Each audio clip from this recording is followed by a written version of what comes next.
All right, guys. So I'm excited to dig into the 5 keys to success with selling Cutco. And the reason why, I love this job is because it's a very simple job. It's not easy, but it is very simple, meaning there's only a handful of things that you really need to get great at in order to be expert level of achievement and success here with the business. And what I mean by that is the following: if you can be good on the phone, scheduling appointments, if you can do a great presentation with confidence and enthusiasm, if you can handle customer questions appropriately, and then be great at getting recommendations, there is an unlimited income opportunity here in this business. We've had representatives here in the Georgia division that have made um, over 6 figures in income a year selling Cutco, doing appointments with clients just like you guys.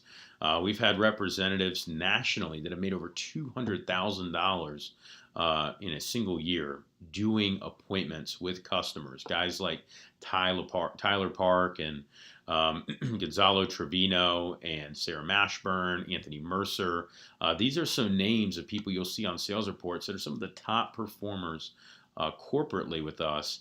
And in the case of Tyler Park, sold over $500,000 one single year doing in-home appointments just like you guys. And and what I love about this job is while it is very simple, you can always become better. You can always improve your skill set. And so this topic is really something that you can go back and rewatch. It's something that you can continue to work on. It's just the tip of the iceberg. If you like this material that I'm about to cover, understand we'll have future events, things like sales leadership development meetings, things like conferences during the summer and non-summer. We'll have regional events that you'll be able to attend to help you take your skill set to a whole new level. So let's dig into the 5 keys to selling Cutco. And so if you've got pen and paper, you definitely want to take notes on these because these are things, like I said, that you're going to be able to take with you and continually reapply. So when you take these notes, it's tempting in our vector business sometimes to take the notes, to keep them in a pile, and then you start accumulating all these notes and things that you have, but you don't implement them. So I really want to help you implement some of these materials and continue to use and elevate yourself through the process. So let's jump right in. So here are the 5 keys to selling Cutco. Number 1 is going to be making sure you set your schedule up for success. Okay, so the number 1 key is setting up your schedule for success. So let's talk about what that means. The first thing to setting up your schedule for success is to understand how to actually plan properly. See, there's 2 different types of people out there. There's people that they plan based on times, and then there's other people that plans based on objectives. And so I really like the latter. I really like planning based on objectives. Because by planning on objectives, you're able to get more done in a day. See, when you plan on time based on things you have to do at a certain time, you don't really get much more done than the things that are mandatory. But then if you plan based on objectives, you plan based on things you'd like to get done, you end up fitting a lot more things in your day. So let's talk about how to plan based on objectives. So the first thing that you want to do is make sure that you have a planner. Your training manual has kind of your fast start mapped out for you. So pull out your fast start part of your manual. And if you're done with your fast start or you've gone through your first week and you're going to plan, I highly recommend getting a planner that's broken down every either 15 or 30-minute increments each day, so that way you have the full day ahead of you. I don't like the planners that just have blanks, where meaning it's like the day and then a bunch of lines where you could kind of write things in, because then what you end up doing is you just end up writing in a couple things. You don't maximize the total day. So with planning based on objectives, the first thing you want to do is have a planner, though, that's based on hours, because then you'll find ways to fit in things that really matter to you. So for now, though, use that Fast Start training manual that's in your Fast Start schedule that's in your training manual. So pull that out. It starts on page 20 And you should now be on page 21 and 22. So mapping out your schedule. So the first thing you do when you map out your schedule is to make sure that you're putting in all of the immovable things that are in your schedule already. So put in all the things that you can't change, you can't shift around. So what would that be? That would be things like school. If you've got school, put those times in there. If you don't have school, then obviously you don't have to write that in. Putting in team meetings. So if you've got your Wednesday evening team meeting from 6 to 9:30, put that in your planner. If your manager tells you about an upcoming event that is mandatory for your success, go ahead and put that in there. And when I say upcoming event that's mandatory for your success, there's very few things in our business that are quote unquote mandatory, right? But there are events that are mandatory for your success, meaning if you want to be great in our business, you should make it a priority to be there. So those would be things like sales leadership development meetings, divisional events, conferences. Those are things that quote unquote are mandatory for your success, meaning they are optional, but if you want to be great in our business, you should find a way to get there. So put in all the immovable things first. If you're getting married, put that in there. If you've got a doctor's appointment, put that in there. If you've got another job, certainly put that in there. But go ahead and write that in for the next 7 days. So map out all the movable things. And if you're sitting there writing and saying, you know what, I don't know of anything, or I don't know exactly what's going on, well, then you know what, chances are it's not immovable. If you don't know what the time is or when it is, then chances are it's not something that's really that important. Or if it's something that you just need to get in touch with mom, text mom real quick. Say, hey, mom, when's blank, blank, blank going on? So put that in there first. Then the second thing that you want to put in after putting in all of your important immovable object or immovable appointments or immovable events, the next thing that you want to put in, okay, is going to be your phone time.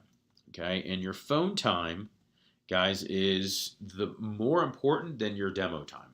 Why do I say that? Well, you'll have a chance, you probably already had a chance to make calls today, and if you haven't yet, at the end of training or at the end of advanced training, you'll have a time to do it then. But your phone time is more important than your demo times, because what happens with your phone time is that's what gives you the ability to make your appointments and to set them up in your schedule. Just like in training, we talk about the importance of planning and thinking and vision casting. Well, it's important that you actually put in the times that you're going to make calls and treat that like an immovable time. And the best times to make phone calls. So this is if you're dedicated, right? But the best times to make phone calls are going to be the following. So Sunday, Wednesday, and Thursday evening from about 6:30 to 9 p.m.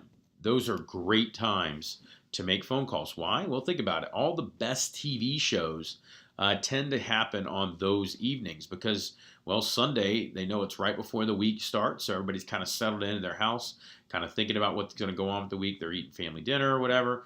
They're done with dinner, usually a little bit earlier, around 5 or 6, and then they've got kind of the evening just to chill. So Sunday nights, right before the week. And then Wednesday and Thursday is right before the weekend.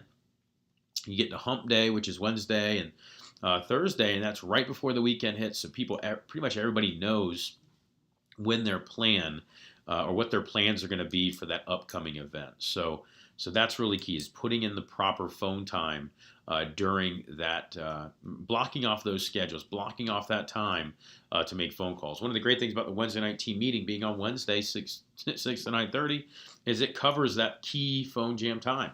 So when you get to the office on Wednesday, you can book up your appointments. And the goal should be during those times is to book up, 5 or 10 appointments during those phone times. Okay, so Sunday night, Wednesday night, Thursday night, block that off. Amazing time to get calls. And what you want to plan on is about 4 calls per single appointment when you're brand new. When you're a veteran and maybe you've got just thousands of recommendations, maybe you plan on 10 or more, but for now, plan on 1 every 4 calls you make booking up. So that means if you want to book up 10 appointments on a Wednesday, you probably need to make about 40 or 50 phone calls. And if you make 40 calls, which can be done in about 2 hours, you'll book up 10 appointments. And if you have 10 appointments ahead of you, with the regional averages, the divisional averages, that means that you're probably going to be selling anywhere between $2,000 and $3,000, which if you're brand new and you haven't sold anything yet, you're making anywhere between $250 and $400 in income. Obviously, if you're a veteran and you're making half, you're making anywhere between $1,000 and $1,500 for those 10 appointments. So it's one of those things where it's a really high value time for you. You make a lot of money by making calls and getting those appointments booked up. Because doing the appointments is the fun part. The work is actually sitting down and making the calls to get your schedule ahead of you. So protecting that time is super important. Other great times to make phone calls. And this is a personal preference of mine. I used to do this a lot when I was a new representative, and it is a secret of success for for all of our scholarship winners and CSPs. And in fact, that is the morning, Monday through Friday, from 8 a.m. to 9:30 a.m. Okay, Monday through Friday. Now you may be like, oh man, I can't wake up that early. What's funny is if you're in high school or college, chances are you've got classes already at that time. Now, if you're in school right now during that time, from 8 to 9:30 in the morning, you may not be able to make calls that time. So you may have to try to make them a little bit earlier, or really just maximize the third time, which I'll tell you about here in a second.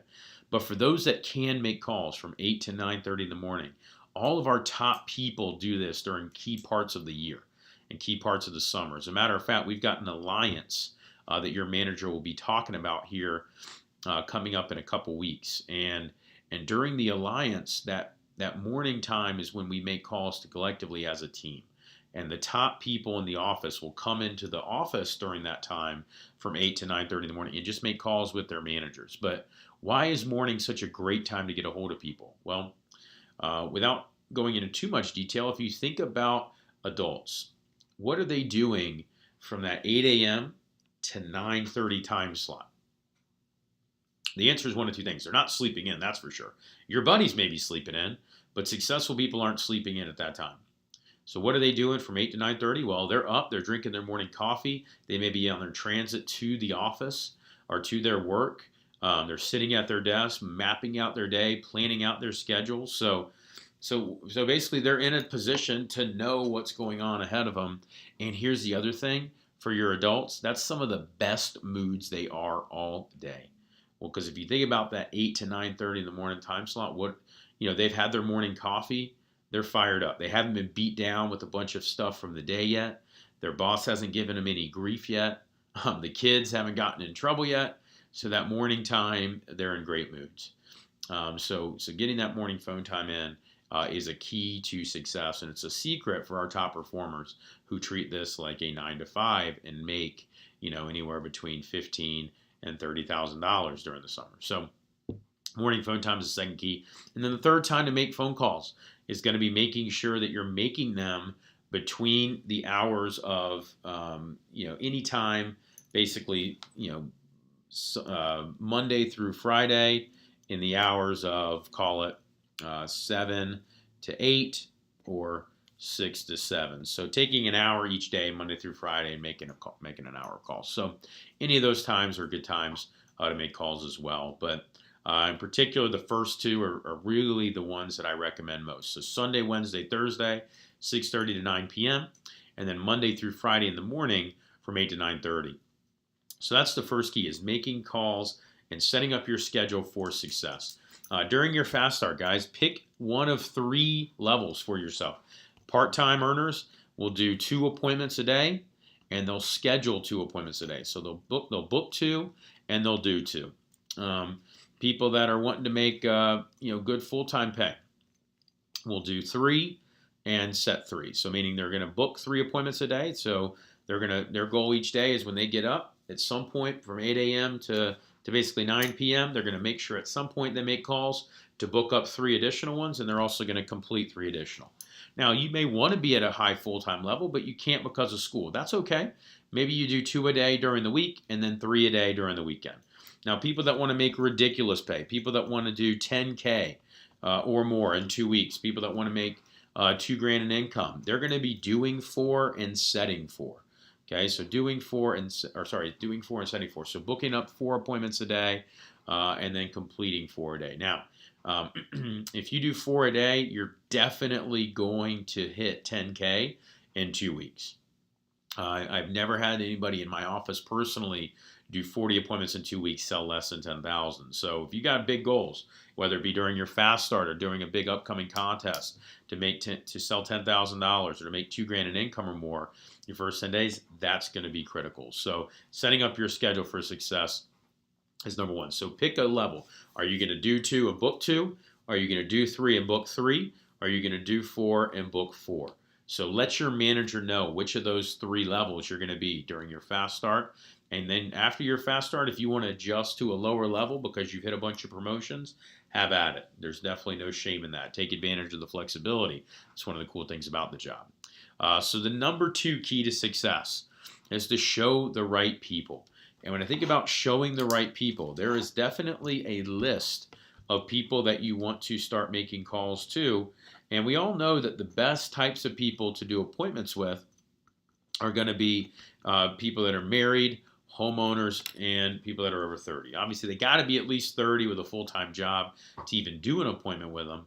But the best people, the people you really want to be focusing on, are people that are married, over 30, and homeowners. How many of you guys have had an appointment where before you even got to the end of the presentation, you knew they were going to sell? You knew they were going to buy. Like you just automatically knew it was going to be a good order. Well, chances are that was because that appointment was with somebody who was a married homeowner and over 30. They were the right type of person. So making sure you're seeing the right types of people is going to be critical for your success. So if you haven't seen your doctor, your dentist, your principal, the most successful person do an appointment with them. There's going to be no issue getting Cutco. So married people over 30, homeowners, they are the best because they need it. They cook every day. They also have the means. Guys, if they have purchased a home, it is no problem for them to be able to afford Cutco. As a matter of fact, ask yourself this question. Could the people that you did appointments with this weekend, could they have afforded McDonald's? And if the answer is yes, then guys, they could afford a set of Cutco, right? Think about that for a second. A set of Cutco, a starter set like a studio or an all-knife or kitchenette, those are between $80 and $100 a month. So that breaks down to only being $20 to $25 a week. Guys, how many of you waste $25 a week? I know I do. I waste it on dumb stuff I don't even need, right? I'm at the grocery store and I buy something extra that I don't really need, but it's like, oh, that's kind of cool. I'm hungry. I'll eat that, right? Or at the gas station, I'll go in and buy something that I could have bought at the grocery store for half price. I buy it because I'm in a rush, whether it be jerky or something else, right? I overspend just because it's there. But it's, I know many of us waste $20 to $25 a week. So if a family of 4 goes to McDonald's, it's going to cost them about $20 to $25. So if they could afford McDonald's, then they could also afford a starter set. So married homeowners over 30, none of them are going to have any problem swinging that. So show it to the right people. That's key. Now, the next is the list of people that you're showing it to. So this is still seeing the right people, but you got to make sure you're calling them in the right order. So the order is as follows. The first people that you want to call, okay, are going to be your reschedules. And those are going to be people that you had an appointment with this past weekend or in the past, and they needed to reschedule with you for whatever reason. Maybe you were running behind from an appointment. You had to reschedule them. But if you have a reschedule, in the future, if they call you to reschedule, go ahead and book them up immediately. Okay, don't wait. Don't tell them, yeah, you'll call them back. Never let them tell you, can I call you back? The problem with can I call you back is now you're putting the control in their on them, or you're putting the ball in their court to have to make the decision. Whereas if you just simply say, hey, no problem, if we need to reschedule, that's totally fine. I got my planner out. Let's go ahead and just do it right now since I know you're busy. Let's plan out something that works for both of us while we're together today, okay? And then you make a different time. Or if they say, hey, let me call you back, definitely make sure you end it with, hey, is it cool if I call you back? Because I know you're really busy and I'm also busy too, and I just don't, I just want to make sure that I'm actually able to get in touch with you. Cool, so then you book up a time. So the first person you want to call are your reschedules. The second people are your callbacks, which are people that told you to call them back, okay? So you call them next. And your manager may have you actually do this during this exercise, but write out how many of each of these categories you have. So write out how many people that reschedule with you.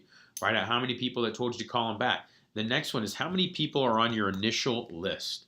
So how many married homeowners, how many people over 30 that are homeowners do you have on your initial list? So go to page 14 in your training manual and go and look how many of those people have you not done an appointment with. Well, before you start trying to call recommendations, you need to make sure you see all them first. Because guys, how foolish would you feel if somebody that you know well ended up making an order with somebody that you could have given a better deal to? Nobody's going to care about those people more than you are. Nobody's going to give them a better deal than you are. So, I mean, you should show it to them. There's nothing worse than doing an appointment for somebody that already owns Cutco. There's nothing worse than doing an appointment for somebody who you could have shown Cutco to, and somebody else ends up doing an appointment for them first and making a sale because you were too foolish to call them. Okay? So make sure you call and practice with anybody and everybody you know. There's absolutely nothing wrong with it. If anything, you'll just get better experience, better practice. And some of those people that maybe you don't think would be great end up being some of your best appointments. The next group of people are your out-of-town people that you know real well. You may have aunts and uncles and those sorts of people. Well, those are the next group of people that you want to call, those out-of-towners, because you could do online appointments with those. Guys, those work really effectively so long as you're confident, so long as you're doing a good appointment. And your manager can actually show you how to do online appointments later on if they already have it. But it's really simple. You kind of follow the presentation, you follow the training manual, and you're just doing it over the phone or over FaceTime, so that way you're covering the key information and using the testimonial videos. So your out-of-towners are the next group. So that's the fourth category. The fifth category, and this is probably the biggest one, and this will be the one that most of you end up spending the vast majority of your time doing appointments with this first summer. Okay, and these are what's called connections. Okay, so connections are people that you know of, but you don't know of real well, meaning you don't know them so well that you feel super confident just calling them up saying, hey, I just got this new job, blah, blah, blah. Right? The regular approach, hey, how are you? That may not work quite as well for them. You may feel a little uncomfortable doing an appointment for those types of people. And so for them, we've got a little bit different approach called an acquaintance approach. And your manager can actually show you the acquaintance approach here at the end of this video to kind of review it so that you know how to do it. But the acquaintance approach is very familiar because it basically says, hey, I don't know if my name rings a bell, but I know you from however you know them, okay? And then a lot of times like, oh yeah, of course I know you, right? And so the connections, guys, this should add an additional 500 to 1,000 people that you could do appointments with that are still kind of like your initial training appointments, okay? And so, let me go ahead and put in some of these connections for you. So if you've got pen and paper, again, writing down these different categories of connections because this will end up leading to a lot of additional appointments, okay? So the first category of people that you could do appointments with are anybody you went to high school with, parents, okay? And so how many people did you graduate with or are you graduating with? I'll be honest, guys, I went to a really small high school. I graduated with 62 people. But here's the deal. I called every single one of them, said, hey, I don't know if my name rings a bell, but I actually graduated with your son, Michael. And, sorry. And they're like, oh, yeah, okay, what's up? And so that was 60 people that I called. If you graduated with 100 or 200 or you got 300 people that you graduated with, well, guys, think about that for a second. That's 100 or 200 or 300 people that you could call and say, hey, I don't know if my name rings a bell, but I graduated with your daughter blank, or I'm graduating with your son blank. Think about it. That could be the grade above and the grade below. If you went that way, you could get up into maybe even 500 to 1,000 just there alone. So high school, people you went to college with, or people that you're going to the same college with. That's another big group of people. Here's another one. Your neighbors. Okay, guys, your neighbors. Those are so easy because you could just go down the street. You don't even have to drive. You could theoretically walk to them and do the appointment. But your neighbors are some of the best people to do appointments with because, again, they're so close. And they give you recommendations to people that live outside the neighborhood, so it helps to expand your market. And so if you have a neighborhood directory, pull up that neighborhood directory and use that to get appointments. If you don't have a neighborhood directory, if your folks don't have a neighborhood directory, guys, go to whitepages.com. And on whitepages.com, there's a way to search by reverse address. And if you type in your home address onto whitepages.com, what that does is that will pull you up, and then you can click below that the tab that says Find Neighbors. And that can help you pull up to 99 neighbors that live right around you. So that's up to 100 people just there alone. Now, if you've got a neighborhood directory, you may have a couple of hundred homes in your neighborhood that you could do appointments with. Where, again, I'm not saying you know them super well, but you do know them okay. And I will say this, some of these appointments tend to be really fun appointments because they know you, but they don't know you well enough to give you a hard time. So that makes for some pretty good appointments. And it's a good, happy transition into seeing people you don't know. And keep in mind, guys, if you're saying that you don't know them really at all, like there are some people I did appointments with that I went to school with their son or daughter, and I didn't know them at all. I'd never met them before. But the way I thought about it was like this. Eventually, I was going to start doing appointments with people I didn't know either. So this was a good transition where at least we had a connection. So neighbors are a great one. Here's another huge one for several of you. People from church or temple. Think about how many people you go to church with, how many people you go to temple with. Now, here's the deal. If you don't go to church, you don't go to temple, hey, all right, I hear you. If you used to go, well, you could still pull that out, man. You could do appointments with those people. What I found about with people from church or temple is even if they don't know you, they pretend to know you, right? Because even they act like they know you. And I also found that people from church or temple tend to know a lot more people than they think they did. There was a lot of people that I called that I went to the same church with where I said, I don't know if my name rings a bell, but we go to the same church at Holy Family. They're like, oh, yeah, of course I know you. And I was like, really? And I had no idea who they were. And so what's funny is a lot of people said they knew me, and I didn't even know that they did know me. The same thing goes with the next category, but your mom and dad's coworkers. Mom and dad's coworkers is a huge source of additional appointments.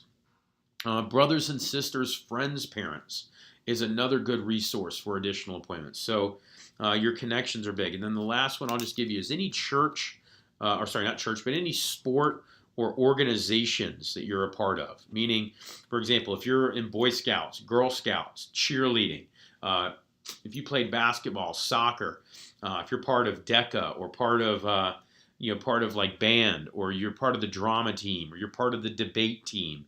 But any of those organizations, guys, are great resources because if there's any type of competition that goes with it or any type of events or meetings that go with it, chances are the parents go with them or go support them at some of these events or these organizations. So anybody you know from there could be a great source of additional appointments. So just think about how many connections you have in each of those categories: school, neighbors, church, mom and dad's coworkers, brothers and sisters, friends, people from sports organizations. I mean, for example, if you played basketball, chances are you had 10 to 15 friends that you played ball with every day or multiple times a week for AAU or multiple times a week if you're playing in a church league or a rec league. Well, you know those families. And if you were part of multiple teams, well, that could be multiple of those groups of people that you could do appointments with. There are some people that I did appointments with my first couple weeks on the job.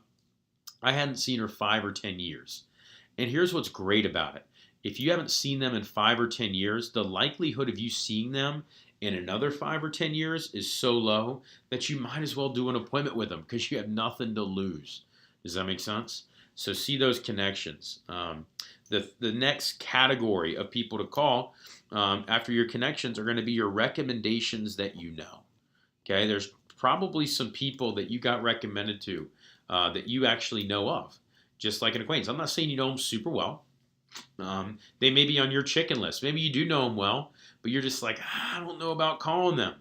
Guys, call them. You have nothing to lose. I'll tell you, one of the best appointments I had my first summer was with my little brother's ex-girlfriend's parents.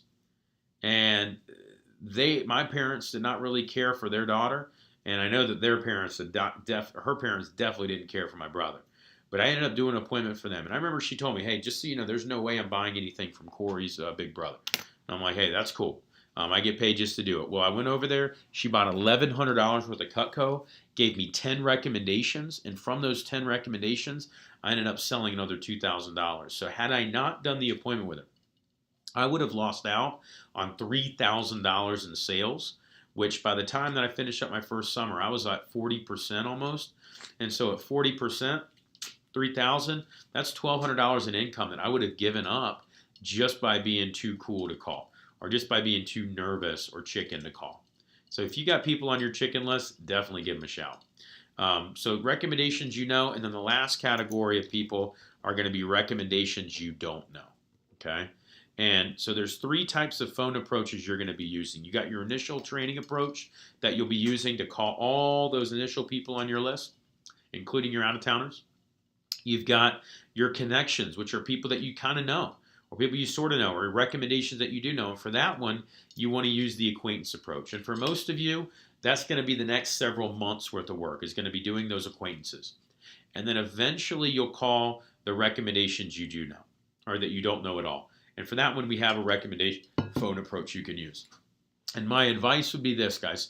Try to get anywhere between 200 to 500 recommendations before you start calling recommendations you don't know at all. Because what that does, guys, is that's going to give you so many people to call that there's no way you'll ever want for appointments. You'll always be able to get your schedule full, and you'll be able to go to your future employers one day and be able to say, yeah, I started from scratch doing appointments with people I know, and I ended up building up to a network of 500 to 1,000 additional people that I could potentially do appointments with. Right? That shows that you're a go-getter. That shows that you know how to network. So showing the right people is the next key to success. The third key to success, and this is one of the most important ones, is doing an objective-driven demo, meaning you want to make sure that you're covering the right keys of each section. So let's talk about that. The keys to doing an objective-driven demo means that you understand the purpose of each section, and also not only the purpose, but what will happen if you don't meet the objective. What I love about the business is there's only 5 reasons why people will say they can't buy Cutco. There's only 5, and they all boil down to one of 5 things. The first reason somebody may not buy Cutco, or a reason why they wouldn't buy Cutco, or thing they may say is, well, I like Cutco, but my knives are fine. Okay, which that's we'll talk about that, right? That's making sure you identify a need. The second thing is they'll say, I like Cutco, but it's too expensive. And if you heard that this weekend, I like Cutco, but it's too expensive, then that means you got to make sure you're creating value. And I'll show you how to create value during this objective-driven demo section. The third key is they'll say something to the effect of, yeah, I really like it, but I want to think about it, or come back to me next week, or I want to sleep on it, or I want to pray about it, or whatever else, right? If they say anything like that, that means you got to do a great job of really building up the guarantee and the 15-day unconditional money-back trial. Okay. The fourth thing they may say is, I love Cutco, but my knives, there's too many knives in the set. Okay.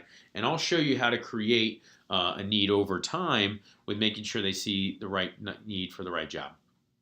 Then the final one that you'll hear, which is my favorite one actually, because it's the one that we can do the most work with, is if they say, I love Cutco, but I can't afford it.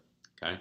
And I'll show you how to help those people, because unless they are homeless or unemployed, we can help them get some Cutco. And I'll show you how to do that during the objective-driven demo. Okay. So let's jump in to the presentation, because if you do a great job with the presentation, you will eliminate pretty much every single one, with the exception of occasionally having somebody say they love it but they can't afford it. And for those people, they'll be able to afford some Cutco. It's just a question of what. Okay, and that's what I love. If you do a great job in the presentation, the only question isn't whether or not they're going to buy, it's just what they're going to buy.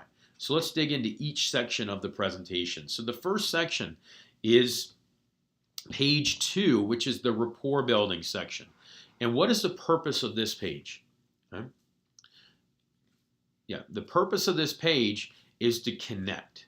Okay, the whole purpose of rapport building, getting to know them, telling about your fast start contest, talking about why you're working with Cutco, asking them how often they cook, asking them, if they've ever heard of the product. That's all about connection. That whole page is about connection. And if you don't do a great job on that page, well, what's going to happen when you get to the end of the presentation?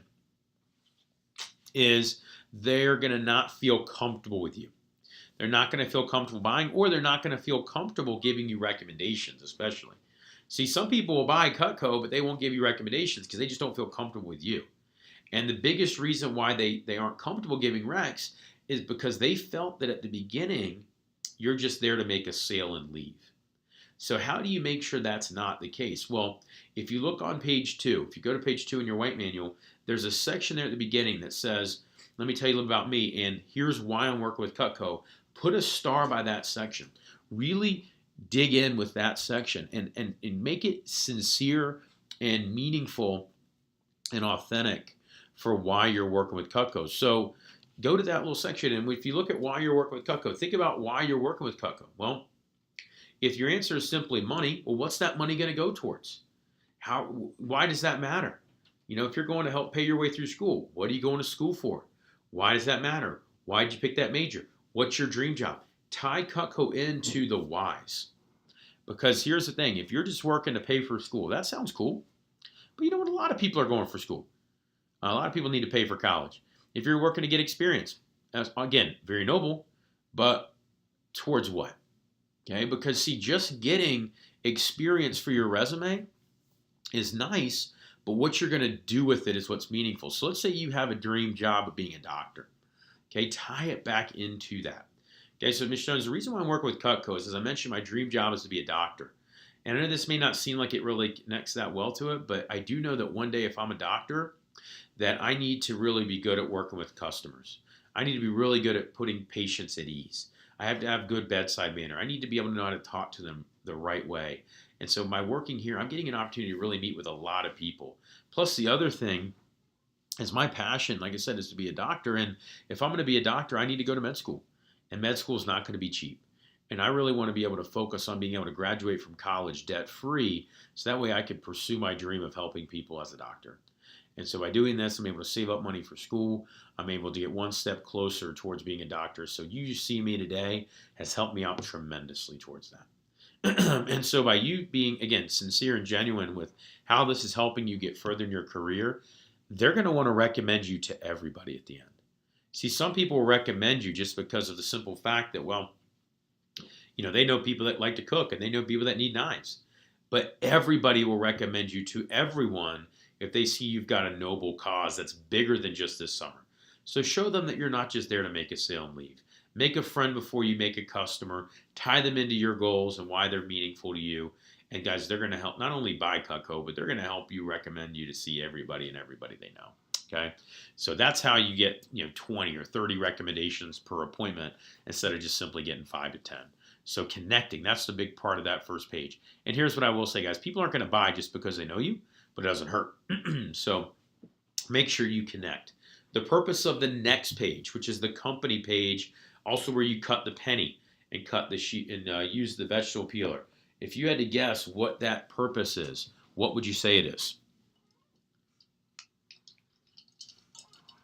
Well, if you said to establish credibility or to establish proof, you were right.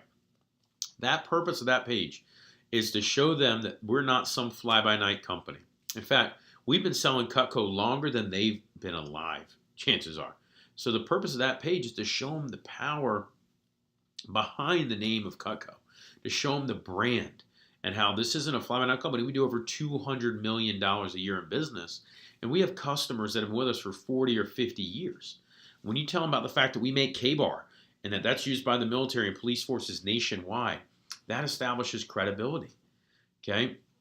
If you had customers during the presentations question what if we went out of business, or question the facts that you gave them about Cutco, or facts that are shown on the video, well, that means you got to do a better job on this page of establishing credibility. Also, when you do this and you then tell them about the guarantee, they know that guarantee means something. It's not just a guarantee we slapped on a box. It's something that we stand behind day after day after day. Once they buy Cutco, they're not just buying it for that next month. They're going to have it for the rest of their life, 40, 50, 60 years from now. And so by having that credibility, that makes a big difference, okay?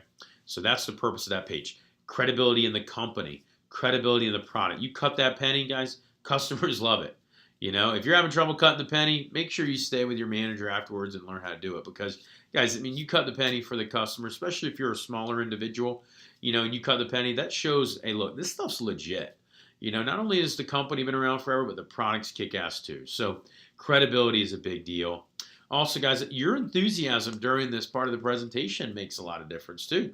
If they see you believe in it, they're going to be more comfortable and more confident with it. Okay, so that's the first time you can show your enthusiasm for the product during the presentations when you cut the penny. You get excited about it. You're like, hey, isn't this awesome?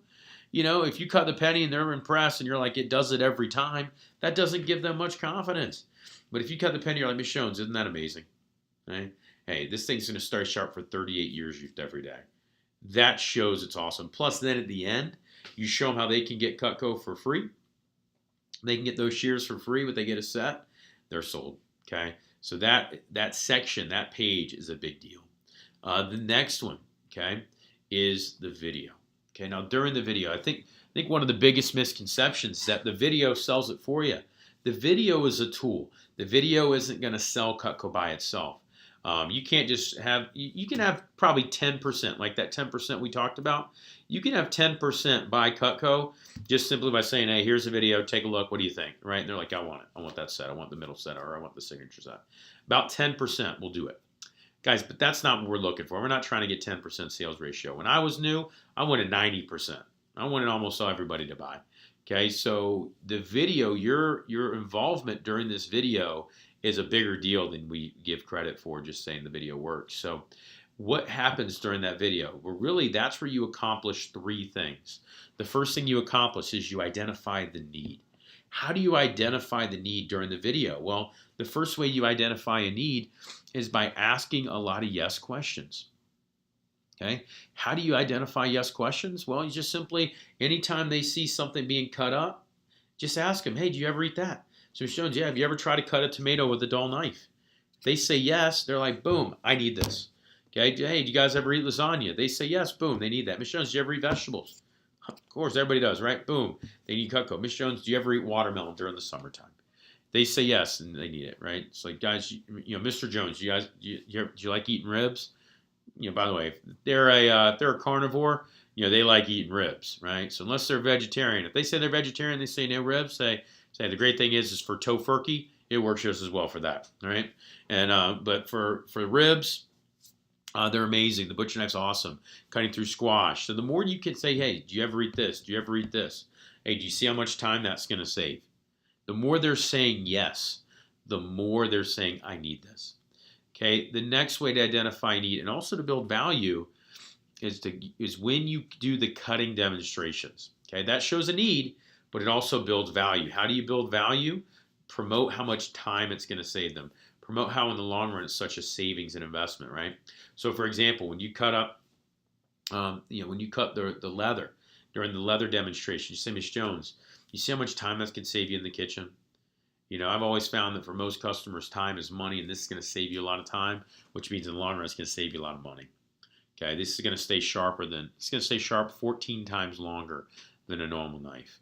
Okay, so it costs more to, also when you talk about the features of Cutco during the cutting demonstrations, that builds value. So by doing the cutting demonstrations where you're saying the following, Ms. Jones, the reason that it cuts so well is because of this edge. It costs more to put this edge on there, but it's worth it because it cuts on three sides and it's going to stay sharp 7 to 10 years used every day. Okay, Ms. Jones, you see how comfortable it is in your hand? Well, it costs us more to put that handle on there, but it's worth it because it's not going to slip out of your grip, so it's going to be a lot safer. Okay. The other thing about that handle material, Ms. Jones, is using thermoresin. Costs more than cheap wood or plastic, but it's worth it because it saves you time and money because it's going to last longer, and you could throw it in the dishwasher when you're done cooking. So you can actually enjoy spending time with your family versus having to sit there and clean all the stuff in the dishes in the sink versus just throwing it in the dishwasher. So the more that you can build up the features when you're doing this part of the video during the cutting demonstrations, what you do in that situation is you end up eliminating customers at the end telling you my knives are fine. You also eliminate customers telling you that it's too much for knives. And by the way, if they still at the end try to say it's too much for knives, Make sure to show them that example from training where you tell them, hey, I understand it seems like a lot, but what we found is that the average family, uses about 10 knives. The average junk knife or low quality knife costs between 10 and 20 bucks, which means they end up spending, anywhere between $100 to $200 for, their 10 knives. The average family cooks for 40 years, and the average knife only lasts 2 years, which means they usually end up replacing their knives about 10 to 20 times over the course of their cooking lifetime. So if you do 20 replacements times 100 to 200, that means that you're going to end up spending anywhere between $2,000 and $4,000 on junk knives. Whereas with Cutco, if you get this set today at $1,200, you're done and it lasts forever. Okay, so it seems like a lot of money up front, but in the long run, you're saving a lot. And the best part is you don't have to pay all that $1,200 a day. You could just break it up over 5 months, interest free, so you only end up putting down $260. Did you want to go ahead and squeeze that in your budget? Okay, it'd be like taking an extra trip to Applebee's once a week. Okay, so that's a great way to still handle the question of, well, why does it cost what it does? Okay, but if you do a great job on the video, you eliminate it. The other thing that you do well at the end of the video is showing a need for the knives. Okay, making sure for each knife they see in the video, you're handing them to them and letting them cut up stuff. The more they cut with Cutco, the more they're going to want Cutco. Okay, the more they use the knives, the more they're going to want to set. Okay, so really focusing on doing the right type of presentation, and the video helps to handle those objections, right?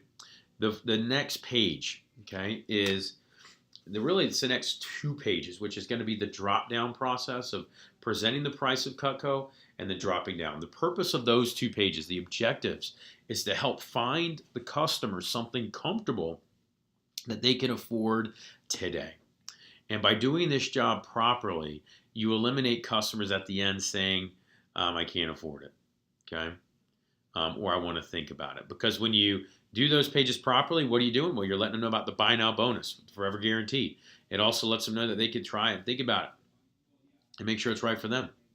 But by going through those pages, it finds them something comfortable and confident. Now, how do you do those pages the right way? Well, the first thing, guys, is you got to be confident at the end when you ask them to buy it. See, because if you're not comfortable and confident when you ask them to purchase Cutco, there's no way they're going to be comfortable buying it.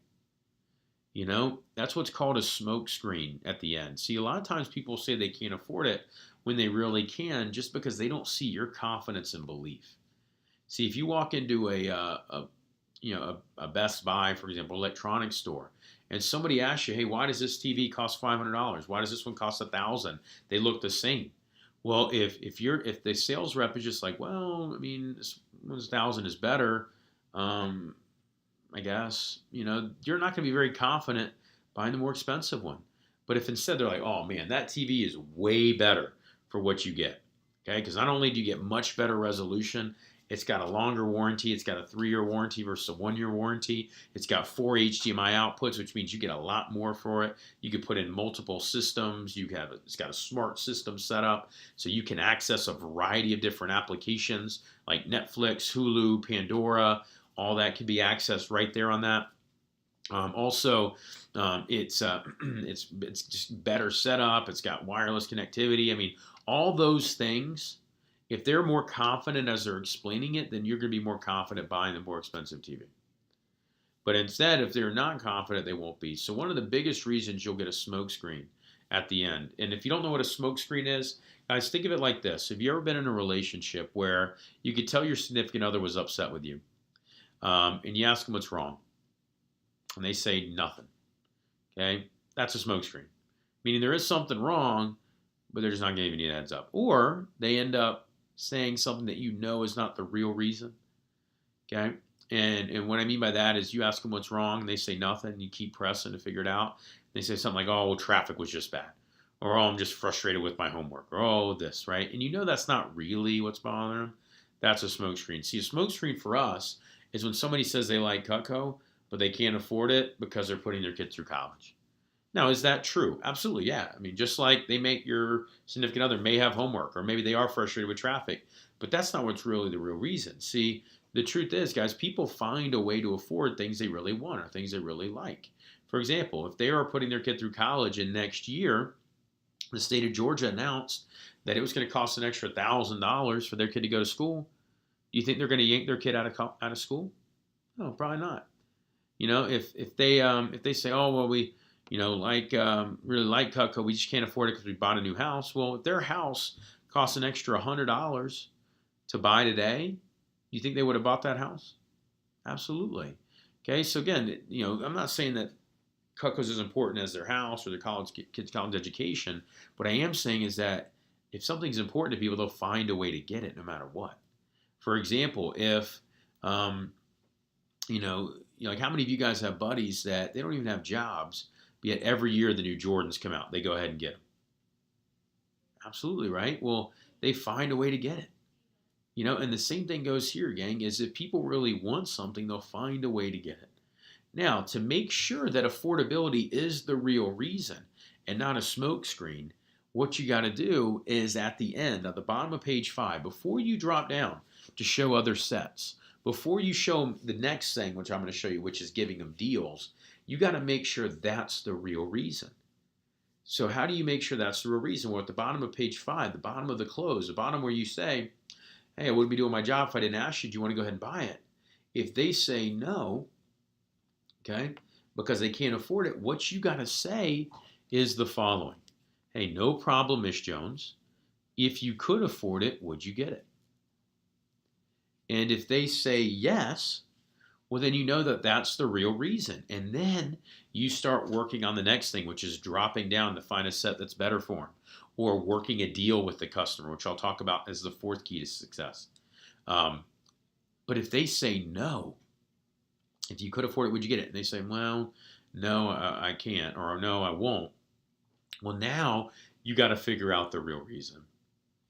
And then you just simply say the following. You say, hey, well, just so that I know, Miss Jones, what is it that's holding you back, or what is it that's making you hesitant?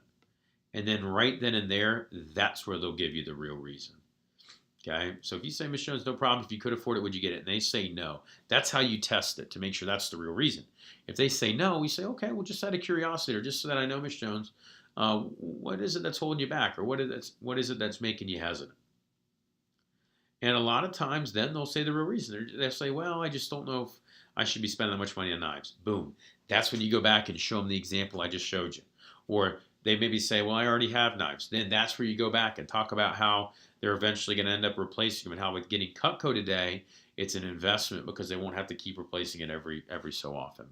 Where they may say they don't think they'd use all those knives. So then in that case, you find a smaller set that is right for them.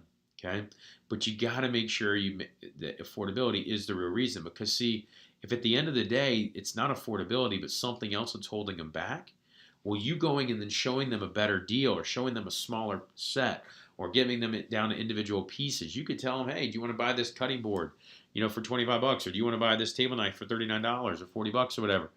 They're going to still say they can't afford it, because it's not really affordability, it's that they don't see the value. Okay, and so you got to make sure that that's the real reason. So the objective of that page, and then the objective of that little question there at the end of, hey, if you could afford it, would you get it, is to make sure that that's the real reason, so you could find something comfortable with them. And that's one of the greatest keys to being an assertive but not aggressive representative. Okay, and we want you to be assertive, not aggressive. So if you could afford it, would you get it? They say yes. Boom. Hey, well, Ms. Jones, the great thing about Cutco is that we make it affordable for every customer we have. So let's find out something that works well for you.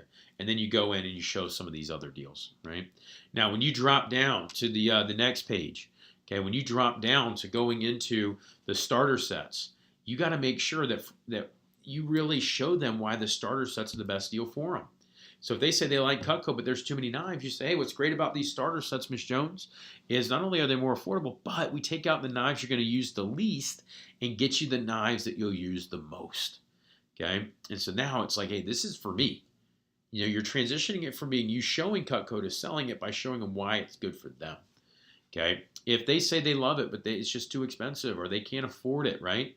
and they love it, but it's just out of their budget. Well, when you drop down to the starter sets, you say, Ms. Jones, what's great about these starter sets is, again, we'll take out the knives you're going to use the least, get you the knives you use the most, but the best part is that these are affordable for everybody's budget because they basically break down to being like getting pizza and soda for the kids once a week. Okay, let me show you how those work. Boom. You show them the starter sets. You show them how they break it up over 5 months. Guys, starter sets are between $20 and $40 out of their weekly budget. I mean, again, college kids could afford that if they really wanted to. But you got to get excited. See, because if they're all hung up about trying to get a signature or a homemaker, and you're like, yeah, you're not going to get that? All right, well, I guess we have some smaller options. Well, then they're not going to be excited about those starter sets. So you got to be excited for when you drop down to the starter sets. They don't get the starter set when you drop down to the customizing deals. Same thing. What's awesome about these customizing deals, Ms. Jones, is that you can get exactly what you want and we'll give you an amazing deal. So what are the 4 knives or what are the 5 knives you see yourself using the most? Okay, write them down. Okay, which 5 knives do you like the most? Bam, write those down. All right, boom, call us on the phone. I'm going to get you an amazing deal. Okay, and so as you drop down, it's the key to those sections is being enthusiastic and confident that you'll make a sale and find something that's comfortable for them that they're going to be able to use for the rest of their life. All right, let's go to the 4th key discussed. So that's the 3rd key, which is doing the right part of the presentation, doing the right objectives. Because again, if you don't drop down comfortably and confidently, if at the end you ask them to do it, they're just not going to feel comfortable. You know, they'll end up just throwing you the smoke screen of, oh, I can't afford it, even if they really can, okay, because you didn't meet their needs properly. So doing a great presentation, the only real question the customer needs to make at the end is what color they want, right? So if you do a great job, you'll handle that, all right? And the affordability thing, like I said, you handle that by saying, if you could afford it, would you get it? Boom. You then show them the investment options and then the smaller options. So let's go to the 4th key to success for selling Cutco, which is working great deals for customers. Okay, see, everybody loves Cutco. Everybody wants to get Cutco if you do a job the right way. The next key, though, is making sure you're working great deals for them. And there's 2 ways to work deals that I like to show. One is by saving customers money. 2 is by getting them more free stuff. Okay, so let's talk about the free stuff first. The best way to figure out what a customer can get for free is you take whatever they buy and you divide it by 5. And when you do that, you take whatever they buy, you divide it by 5. That ends up giving you how much they can get for free. So for example, let's say you end up finding something at the end after the set of Cutco, after you go through accessories, right? You end up adding up everything that they like. You divide it by 5, and that's how much free stuff they could pick from the back of the book if you need to. Now, again, guys, it does take away a little bit from how much money you make. So do you have to give away that much for free? No. I've had some customers that they wanted a homemaker set, and all they wanted for free instead of the shears was they just wanted a vegetable peeler. If that's what they really like and that's what made them happy, I would hook them up with that. Don't just give them free stuff just to give them free stuff. Give them free stuff because they really want it, or give them free stuff because you need to make a good deal, okay? And so to make a great deal for clients, for people you really care about, or people that are super cool, or people that you love, or people that you end up having an amazing connection with on an appointment, you could take whatever they buy, divide it by 5, and that's what you could give for free. So if they pick $1,000, you can give them up to $200 worth of free Cutco. And so here's what's so great about doing that. When you break something up over 5 months, they end up getting as much for free as they're paying for their deposit. And so you can use that when you're presenting the offer to them. You say, so Ms. Jones, by getting this set today, by getting this homemaker set today, I can actually give you the super shears and the fisherman solution, which means you're only paying $260 today, but we're going to give you, $230 worth of free stuff. So you're basically getting in free items what you're putting down as your deposit. Did you want to go ahead and do that? So by really giving them more free stuff, you end up giving them a sick deal, and then a lot of times they end up getting it. People love getting free stuff. Okay. Now the second way that you can work out a great deal for clients is to make sure that you save them a little bit of money. Now, how do you do that? Well, that's where you can call the office and we can work out a great deal. If you get down to customizing options, instead of giving them extra free stuff, you give them some of the items in there for free. And the way that you do that is you just, again, same thing. You add up everything they like, you divide it by 5. That's about what you can give them in items discounted, right? So instead of them paying $1,000, maybe they only pay like 800, and they get $200 worth of the stuff they like.